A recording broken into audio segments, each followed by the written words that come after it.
Bapak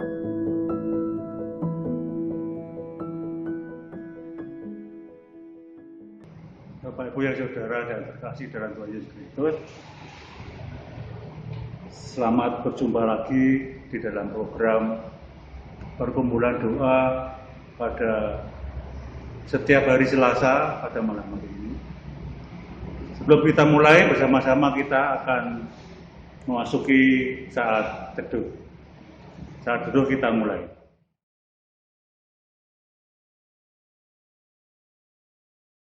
Terima kasih Bapak Ibu yang terkasih, bersama-sama kita akan masuk di dalam doa pembukaan. Mari kita berdoa. Ya Tuhan, Bapa kami yang berada dalam surga yang mulia, pada sore malam hari ini kami bersama-sama kembali menghadap kepada-Mu untuk mengucapkan terima kasih Tuhan atas berkat karunia-Mu sehingga kami dapat berjumpa walaupun secara online. Kiranya ini akan menjadikan berkat bagi kami semuanya. Kami serahkan perkumpulan doa pada malam hari ini Tuhan, dari awal, pertengahan hingga akhir, hanya di dalam nama Tuhan kami Yesus Kristus. Kami serahkan semua itu. Amin. Bapak Ibu yang terkasih dalam Tuhan Yesus Kristus, kita akan membaca firman Tuhan. Pada malam hari ini kita ambil dari Yohanes 19. Yohanes 19 ayatnya yang ke-28 dan 29. Lembaga Alkitab memberi judul Yesus mati. Sesudah itu, karena Yesus tahu bahwa segala sesuatu telah selesai, berkatalah Ia, supaya genaplah yang ada tertulis dalam kitab suci, Aku haus. Di situ ada suatu bekas penuh anggur asam. Maka mereka mencucukkan bunga karang yang telah dicelupkan dalam anggur asam pada sebatang hisop, lalu mengunjukkannya ke mulut Yesus. Demikian Bapak Ibu yang sekalian, firman Tuhan pada malam hari ini. Judul renungan pada malam hari ini kami beri judul Aku haus. Saudara-saudara yang dikasihi dan dimengasihi Tuhan, kita semua merasakan betapa tidak enaknya berada dalam kondisi kehausan atau dahaga. Dalam banyak pengalaman, menahan haus lebih sulit ketimbang menahan lapar. Sudah jelas bahwa dahaga akan membuat metabolisme tubuh kita tidak akan berfungsi dengan baik. Hal itu berdampak pada kinerja otak. Akibatnya, pikiran dan perasaan kita pun akan terganggu.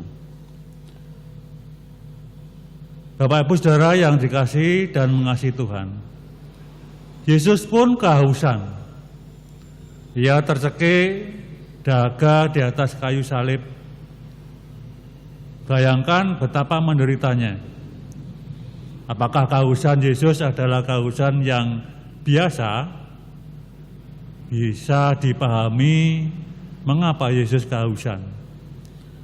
Sekian jam tenaganya terkuras, berjalan jauh, memanggul salib, disiksa, kepanasan, dan sebagainya. Belum lagi derita psikologis. Hal ini menampilkan sisi kemanusiaan Yesus yang menderita sedemikian rupa. Teriakan Yesus, "Aku haus," adalah teriakan yang oleh Yohanes ditempatkan sebagai pengingat akan teriakan Daud ketika berada di dalam kesesakan. Teriakan Daud itu muncul di dalam Mazmur 69 ayatnya yang ke-22b. Dan pada waktu aku haus, mereka memberi aku minum anggur asam. Demikianlah Yesus dalam narasi Yohanes juga diberi minum anggur asam. Ralph Wilson menyebut anggur asam dengan istilah cuka anggur. Yang dibuat dengan anggur asam adalah yang dibuat dengan reaksi bakteri asam asetat pada alkohol. Kala itu anggur asam adalah minuman murahan yang biasa dibawa sebagai bekal para prajurit perang. Minuman ini lebih cepat melegakan dahaga dibanding minuman-minuman yang lain. Terlebih, cuka anggur ini tidak menimbulkan kemabukan. Bapak Ibu Saudara yang dikasihi dan mengasihi Tuhan. Dengan menghadirkan kembali narasi Mazmur 69, nampaknya Yohanes ingin menekankan aspek kesesakan yang dialami Yesus. Teriakan pemazmur maupun teriakan Yesus dapat pula menjadi teriakan kita semua yang hidup di dalam kesesakan. Setidaknya ada dua hal yang dapat kita reaksikan, kita refleksikan. Yang pertama, berteriak di dalam kesesakan. Semua orang berhak meneriakkan isi hati di tengah kesesakannya. Perasaan yang diungkapkan dapat menghadirkan kelegaan, meski sejenak. Teriakan itu dapat saja berupa curhat pada orang lain yang kita percaya.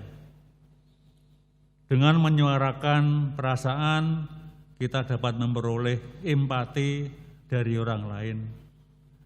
Hal ini pun menolong kita untuk mengingat teriakan-teriakan orang lain di sekitar kita.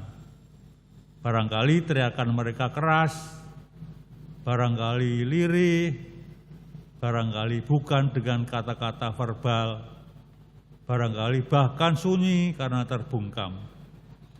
Kita diajak untuk peka mendengar teriakan mereka yang ada di dalam kesesakan. Yang kedua, melepas dahaga. Kita diajak untuk menghayati bahwa Allah berkarya melepas dahaga kita. Allah memiliki banyak cara untuk itu. Ketika Yesus dahaga, ada prajurit yang memberinya anggur asam. Pun demikian, Yesus tetap menjalani penyaliban. Yesus menghadapi kenyataan, kita pun semestinya demikian. Berharap pada berkat Allah yang melepas dahaga kita, bukan berarti lalu lepas dari tanggung jawab. Bukan berarti lalu kenyataan hidup akan berjalan sesuai keinginan kita. Kita perlu terus memperjuangkan hidup meski terkadang mengalami kesesakan. Dalam setiap keadaan Allah mendengar teriakan kita. Sekali lagi saya ulangi, kita harus tahu bahwa dalam setiap keadaan Allah mendengar teriakan kita. Amin. Tuhan memberkati. Bapak Ibu yang terkasih dalam Tuhan Yesus Kristus, kita akan masuk ke dalam doa. Mari bersama-sama kita berdoa dalam doa syafaat. Puji syukur kami pun panjatkan padamu ya Tuhan atas tuntunan Tuhan di dalam masa Paskah kali ini guna menghayati sengsara Yesus. Kami telah merenungkan firman malam hari ini. Ajarlah Tuhan kami untuk bisa mengerti dan peka terhadap mereka yang ada di dalam kesesakan. Ajarlah kami juga untuk selalu ingat dan mengerti bahwa di dalam setiap keadaan Allah selalu mendengar teriakan kami. Ya Tuhan, di dalam masa-masa sulit saat ini, di mana kami harus selalu menjaga 3M, yaitu pakai masker, menjaga jarak, mencuci tangan pakai sabun pada masa pandemi ini, jika kami juga harus perkumpulan doa dengan online, tidak bertatap muka. Untuk itu kami mohon Tuhan,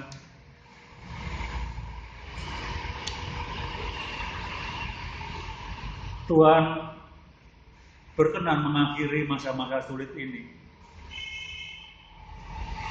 Tuhan akhiri lenyapkan virus corona ini Tuhan. Tuhan berkati vaksin yang telah disuntikkan pada kami. Jika kami semua terhindar dari virus corona. Berkati para medis dan para pemimpin bangsa kami, dan ajarlah kami semua untuk bisa saling menguatkan, saling mendoakan satu sama lain di dalam setiap persekutuan, di dalam setiap pergumulan kami, terkhusus di dalam gereja kami di GKJ Mijen Tuhan. Berkati persiapan kami untuk pentahbisan calon pendeta. Berkati PKR Deni dalam mempersiapkan diri menjadi pendeta GKJ Mijen. Setiap program kami Tuhan, kiranya Tuhan menuntun kami, setiap jemaat GKJ Mijen, untuk bisa sanggol sinanggul, repot-repot, dan bisa saling asah, saling asuh. Berkati generasi penerus kami, anak dan cucu kami. Berkati kami, para orang tua, bisa menjadi teladan para anak cucu kami. Ampunilah dosa dan kesalahan kami, Tuhan, dan sempurnakanlah doa kami ini.